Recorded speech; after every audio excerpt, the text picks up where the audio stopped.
Ferroutage pour tous sur les autoroutes. Le point 15 de cet essai de candidature à la présidentielle face au pilier de avoir le candidat de l'être. Peut-être le point sur lequel il y aura le plus de discussions si jamais il réussit à être visible. Donc une vidéo. 11 500 km d'autoroute, soit environ 1% du réseau routier français. Bien sûr, cette infrastructure est une réussite. On y déplore seulement 8% des victimes et blessés pour un quart du trafic routier. Selon l'AFSA, le réseau autoroutier est 5 fois plus sûr que les autres réseaux. 1,5 accidents mortels par milliard de kilomètres parcourus. Le coût des péages et les profits des concessionnaires ne constituent pas le problème majeur, même si on se sent parfois racketté, car sans véritable solution alternative. Il suffit de prendre l'autoroute en semaine pour se répéter la nécessité d'arrêter cette absurdité d'une ou deux voies occupées en quasi continu par des camions. Interdire les camions sur les autoroutes semble nécessaire. Impossible, voyons, monsieur du rural déconnecté de la réalité.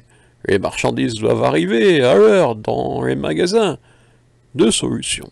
Soit trouver un autre moyen de transport, ô péniche, soit mettre les camions sur des rails. Et dans ce cas, il apparaît judicieux d'incorporer les voitures dans la nouvelle révolution du rail. Cette solution n'est jamais exposée, comme si la puissance des concessionnaires de ces réseaux dépassait désormais l'intelligence des politiques et les idées des politiques se limitaient aux citations. Les tracés existent, stables sauf exception. Il suffit de déposer des rails sur le revêtement actuel, opération ne devant pas coûter plus cher qu'un remplacement. La durée de vie du bitume et le coût facturé d'un remplacement frisent le secret d'État. J'ai néanmoins déniché pour un nouveau revêtement anti-bruit 2,2 millions d'euros et 10 voies sur 3 km. À ce prix-là, on peut déposer des tiges de fer et il reste sûrement de quoi acheter locaux et wagons. Bien sûr, ensuite il est préférable de ne pas laisser le gestionnaire entre les mains de la CGT. Une nationalisation n'est donc pas forcément nécessaire.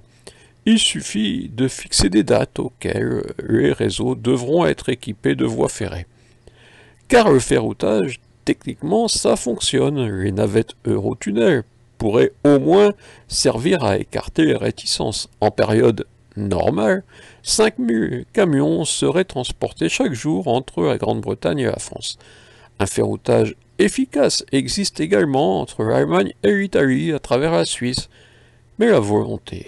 En février 2012, la SNCF a même fermé la ligne de ferroutage Paris-Toulouse, fenouillée en réalité.